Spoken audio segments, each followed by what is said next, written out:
Conservation today. That is our main mission here, to create a world where all life thrives, and today we're going to learn about just that.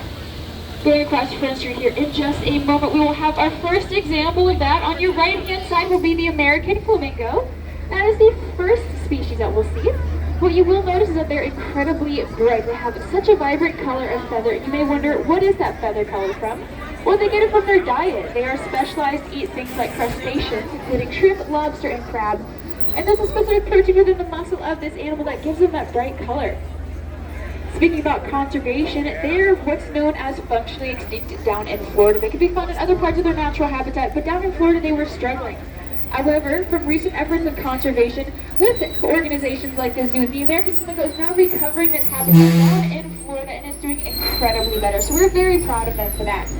Now, as we go down the Lost Forest here, I want to talk about some safety rules. First things first, please hesitate from reaching your arms, legs, hands, hooves, or horns outside of the bus. You'll see in just a couple of seconds we do get close to some other vehicles and some trees as well. So be very cautious of reaching outside. Additionally, please remain seated until we come to the habitats. Once we are at a full stop, you are able to stand up only if you keep both feet firmly planted on the ground and at least one hand grasping a railing. Additionally, finally, please keep a respectful volume in order to keep our wildlife as comfortable as possible here. Now, we are on the Lost Forest Trail right now, and we did just leave the front street behind, but if you were to continue down that way, you would find it the Wildlife Explorers Base Camp at the Fort Wegeforth Theater. The Wildlife Base Camp is incredibly amazing. It's one of my favorite places here. And that tiger is a beautiful species. You can see that gorgeous bright orange coloration and those black stripes along their sides there to create visual noise, which basically hides them amongst the plants in their natural habitat when evading prey. As the African forest on our right-hand side is going to be an herbivorous species, which also happens to be amphibious. Can anyone tell me what we have here on our right-hand side? Yes, we have the hippopotamus here. We do have a couple of hippos. Back in 2020, the baby was born, and I actually visited with my mom at that time. We saw her little body floating around in the water. She was about the size of a watermelon and absolutely adorable. Today you can see them spend the majority of their day underwater. About 16 hours they spend under there as a form of thermoregulation. Where they're native to in Africa, it can be very hot, especially during drought seasons. So they've adapted this behavior over thousands as well as the spotted-necked otters. This is a really important habitat here at the zoo because it serves as a reminder of our status as a rescue facility. The island swamp monkeys, which are those taupe-colored monkeys you'll see on your right-hand side, are descended from animals who were rescued from the black market. Their ancestors were about to be sold as pets to people who should not have them, or as meat. That is a part of the exotic pet trade as well. And because of the amazing work that we were able to do to prevent this from happening, they were rescued and they've been with us ever since. Their descendants have been with us, and unfortunately they cannot be released out into the wild. So they're with us only rescuing this species like we do, but preventing them from meeting that end in the first place. We have a ton of programs ongoing to combat that issue. We'll speak about that a little bit more throughout the tour as well. Now, on your left-hand side, as you continue around this corner, you'll see the second species of flamingo today, and that is going to be the African flamingo. What you will notice is that they don't have as vibrant of a color as the American flamingo. That is because they are not specialized to eat crustaceans. This specific flamingo species dines on algae. They are vegetarian. You'll notice a couple individuals here sticking their head underwater and shaking it around. What they're doing is kicking up the algae from the bottom of the pond and mixing it with that water. Then they use their tongue like a piston to suck in as much water and algae as possible, which is then filtered out just like the way that whales eat krill out in the open ocean.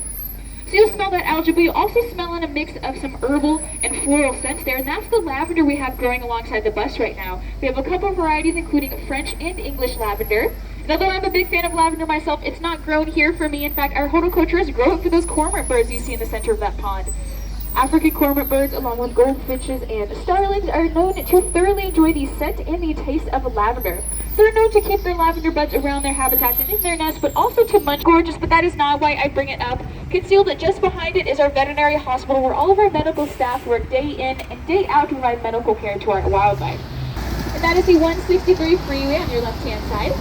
If you take this freeway about 30 miles north, you reach my hometown of Escondido, where you find the location of my first job ever, the safari park. I have worked with this Wildlife Alliance since I was 16 years old, and I'm still every day inspired by all of the amazing work we do. That is one of our main 8 conservation hubs. As cities in the American Southwest, including San Diego and LA, continue to expand, the natural habitat in this region is declining. And so we have this acreage up there to preserve all the species from insects to birds and mammals in the face of climate change and urbanization.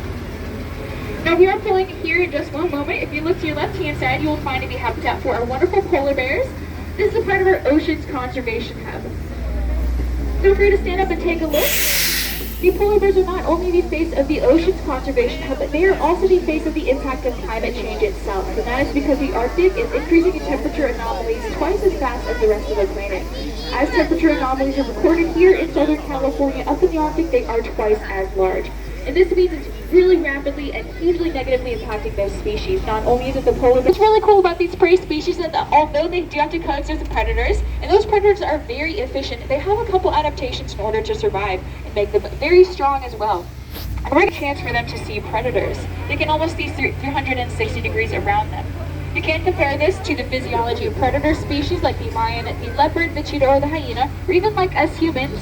Our eye sockets develop at the front of our skull, and this gives us a more focused and clearer view of one individual in a herd. So that's an easy way to tell a predator from prey. So take a look at where their eye sockets are and think about whether they would need that to hunt or whether they would need that to be evading hunters. In just a moment, on your right-hand side, you will pass by the 4D Theater, and you'll see just back there, we pass the Sky from service that flies you from one end of the zoo here on the western side to the eastern side up at Front Street. So if you haven't taken that yet, I highly recommend it. It's gorgeous wildlife and other parts in Balboa Park. Now, if you look to your left-hand side, you'll see the habitat for the mountain lion, the cougar, and the puma. And although that sounds like multiple different cat species, it is in fact only one. However, this particular species has more than 40 different names in its entire territory. It has the largest territory distribution of any large cat in the world, extending all the way from the top of North America on the western side of Canada, all the way down into South America as far south as Argentina. You can see that beautiful animal right there. Incredibly powerful predators in this natural region.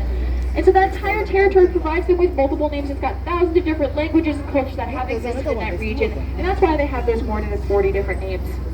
This species is crepuscular, and that means they're most active at dawn and dusk. So right now is their wake time. They're exploring the habitat like you just saw, interacting with food enrichment items. And you may also have heard the mountain lion chirping sound.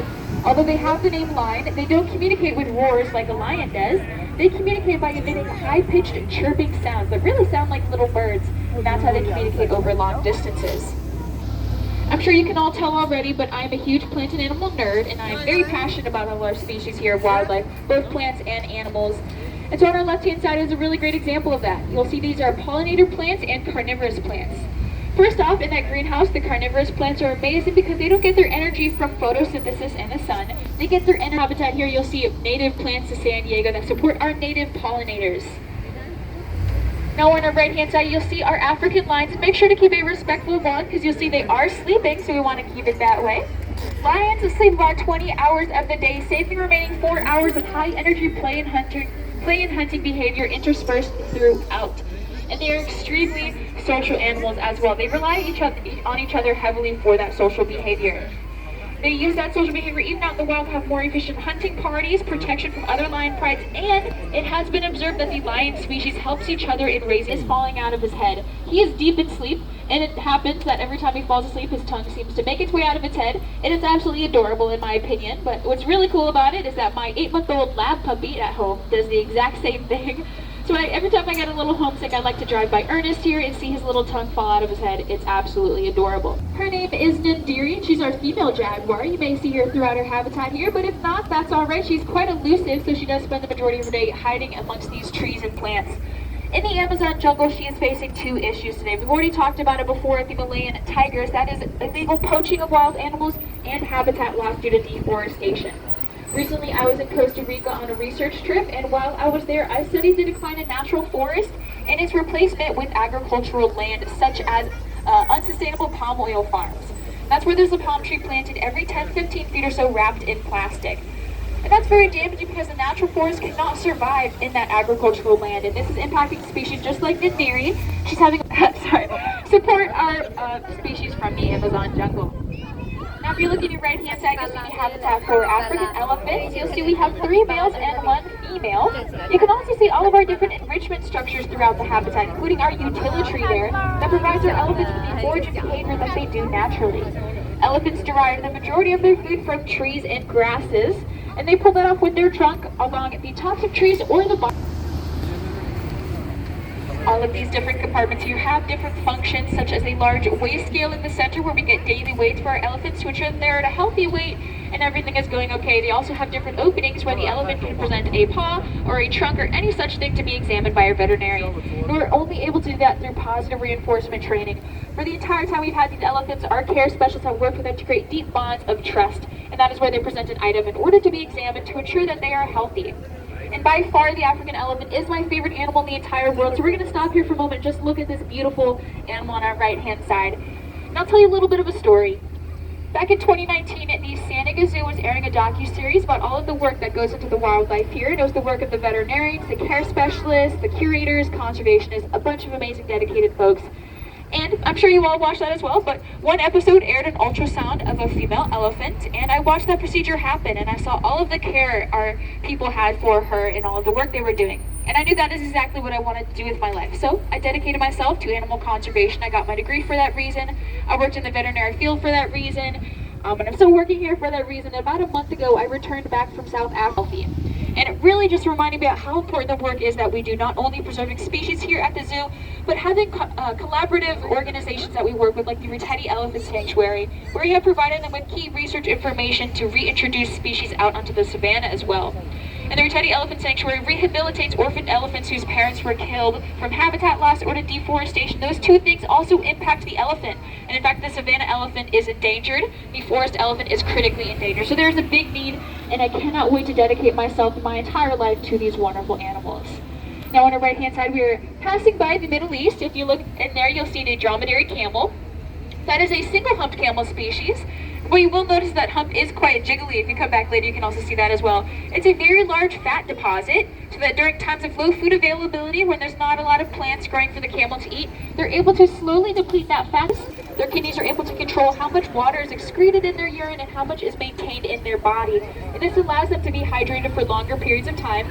They can actually go 2 to 3 weeks without drinking a single drop of water. Compared to us humans, we can only go 2 to 3 days. So this is a really amazing adaptation that species has collected over thousands of years to survive in a very dry region. Now on your right-hand side, you'll see the California condor. That's that beautiful bald bird sitting at the top of that tree trunk. Although it looks like it's quite old, it is in fact roughly only 5 or 6 years old, but they do lose their hair around that time. The California condor, like a vulture, is incredibly important in their natural habitat. They're what's known as detritivores, and that means they take dead and decaying animal matter and turn it into detritus, or fertilizer essentially, for the soil. Without this, the food chain would not be a chain, it would be a food line, and the energy from animals would not go back into the soil. But that's why California condors are important. However, back in the 1980s, we noticed there was roughly only 22 individuals left alive in the wild. 22, that is about 25. Those breeding programs give them access to veterinary medicine, nutrition programs, researchers, conservationists, and hundreds of dedicated people who wanted to save the California condor species. And I'm extremely proud to report that today, one of them have been reintroduced back out to the wild as a result of this amazing work that we have been able to do, and that would not be possible without folks like you coming to our zoo and our safari park every single day and supporting our mission. So I do want to thank you from the bottom of my heart, and we'll learn some more about some success stories as we continue on. Now on your left-hand side, you'll see the Tropical Fruit Garden, which is a really cool place. This is where I grow fruits like banana, guava, and dragon fruit. And they are here not for me or my coworkers, they are here for our wildlife. We have a couple different species that rely on eucalyptus trees for our koalas. We also have over 6 acres of bamboo forest growing for our bamboo-eating animals like the red panda or the giant panda. You may also notice that here at the zoo and up at the safari park, every region is cultivated with plants from that region out in the wild. If you look to your right-hand side, this is the African kopi. All of these plants, including the acacia tree and the aloe bushes, are native to the kopi regions in Africa, and a lot of them are harvested for food. The klipspringer is a small antelope species, and that is a species that has been seen to eat plants that grow in the kopi region. So as you're journeying around the zoo, I highly recommend reading into our plant placards just as you would our animal placards and learning about these wonderful plant species today. Also, please respect them just as much as you would the animals. We are a botanical garden with over 1,300 different species of plants, many of which are endangered. As we journey through Sydney's Plaza here, you'll look to your right-hand side and see the entrance to the urban jungle, and that's where you'll find our Australian plants and animals. Including there, you also find the rhinoceros, the cheetah, and the giraffe. Both are all really cool. Our rhino's name is Maza, and he's a male Asian rhino. What's really cool about Maza is that if you look at his head, you'll see that his horn is trimmed down, and that's a great example of dehorning work that is done with the International Rhino Foundation and other foundations, like the one I was able to participate in, to dehorn wild rhinos and ensure that there is no incentive for poachers to kill them. We are going to dip down Center Street though. That is a quiet zone, so I'll meet you back when we reach a different species of bear. Feel free to take a look on your right hand side though.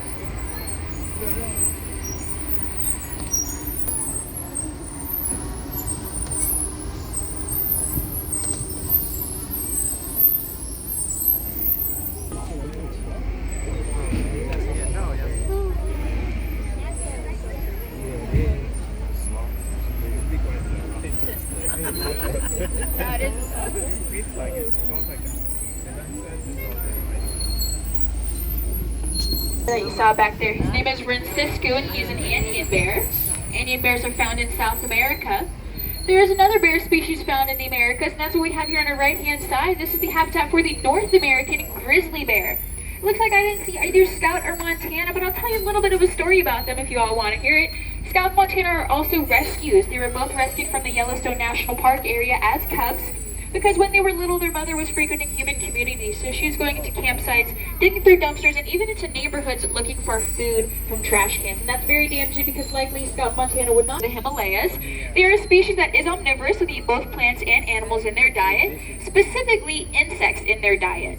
Which I also did try termites when I was in Costa Rica, and they taste very pepperminty. So if you're ever out in the jungle and you see a termite mound and your breath stinks, I think you should try some termites. Now on your right hand side is the habitat for Turbo. He is our other Andean bear. I mentioned Francisco at the top of the hill. Turbo is his father. Together, Turbo and his mate Alba were put together as a part of our species survival plan. Essentially, this is a large dating app that connects animals at AZA accredited organizations. The AZA is the Association of Zoos. Both have done that together, and that is why we have Francisco. He is their son. They also had another son who is now living at another zoo facility as a part of his own conservation programs. They are a solitary species, so that they prefer their own peace and quiet, and that is exactly what they get here as well. We are going to journey through the Fern Canyon Forest here, and you may wonder, why does the Andean bear need to be protected? Well, they're also impacted by poaching and habitat loss. Those things impact species all around the world, from the Malayan tigers to the jaguar to the elephants and to the Andean bear. It's extremely prevalent. That's why you see this forest around us here. The Fern Canyon Forest serves as a reminder of how important it is. Not only does it protect thousands of terrestrial species that call it home, all the way from insects to birds and mammals, but it has an important role in Earth's overall geological health. In fact, these trees that you see around you have this amazing ability to take carbon dioxide from the surrounding air, lodge that soil where it remains for thousands and thousands of years, and then release that oxygen back out to the air for us to breathe. This gives mammals the air that we need to breathe. It has a regulating effect on temperature because of that carbon sequestration. By pushing that carbon deep into the soil, it stays there for about thousands of years, and that has a regulating effect on temperature. Often forested regions like the Amazon jungle or the boreal forest of northern Siberia, or the misty forest where pandas are native to, they are highly regulated in temperature as a result, and often don't experience heat spikes or cold spells because of that. So now we're going to pass by Wame Cafe, which is the cafe named after the first panda baby we had born just a couple of decades ago. Wame was the first panda that we had born from artificial insemination, and she was very successful. She's now fully grown. You can see though some of her relatives. Yun Chuan, the panda male that we have right now, he is actually her nephew. So go take a look at her wonderful pandas if you have yet already. We are now going to journey up the Africa Rocks Hill, and in just a moment on your left hand side you will see the Cape penguin, or South African penguin, which is a very beautiful penguin species. It is in fact probably the first penguin species that humans ever discovered, because they're not from Antarctica, they are actually from South Africa. They're in fact the only penguin species that is not found in that snowy region of Antarctica. They're really social species as well. They have been seen to exhibit monogamous behavior where they have one partner for their entire life, but they're threatened by two things as well, including the poaching of eggs as they're being incubated and the stealing of guano. Guano is their poop, and that is how they create their nests.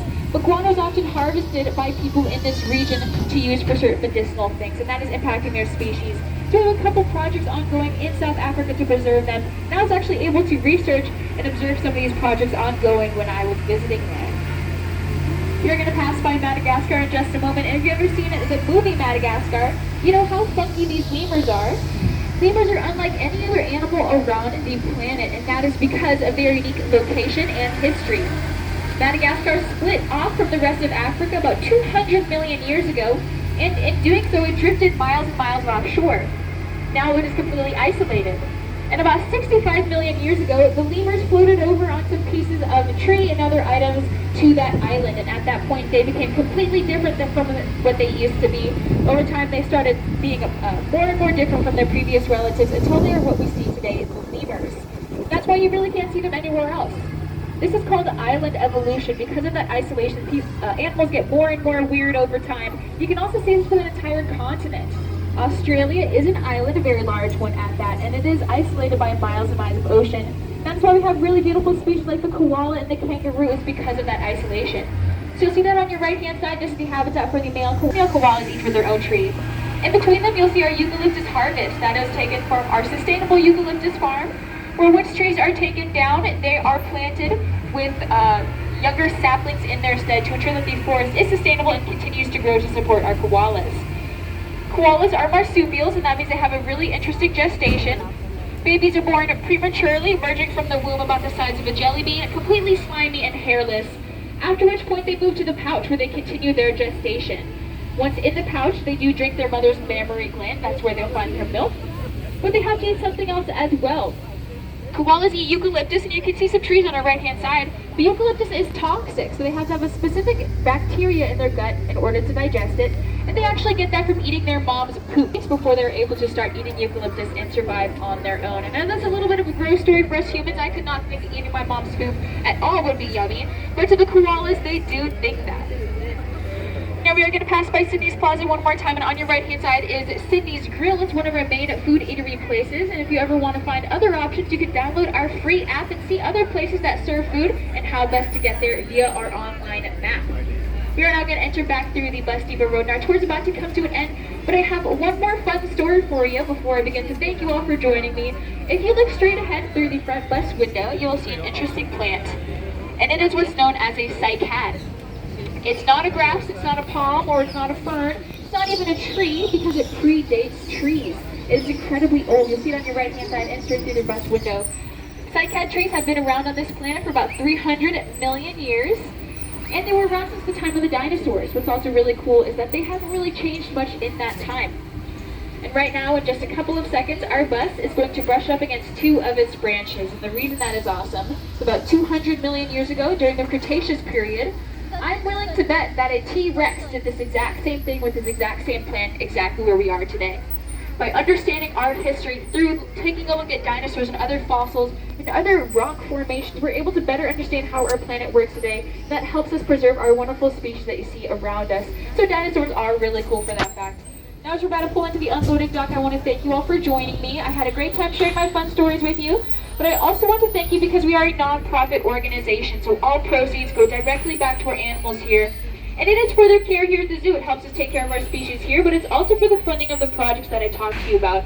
The California condors, the elephants, the bontebok, all of these wonderful animals that you see here. We have projects ongoing in all of their conservation hubs to preserve them. And without you, none of that work would be possible. I also want to thank you because my own personal goals of becoming a conservationist and dedicating myself to this mission would not be possible at all. So I do want to thank you from the bottom of my heart for making my own dreams come true and allowing me to dedicate myself to these wonderful species today. I know I was inspired by outreach programs like the San Diego Zoo program on animal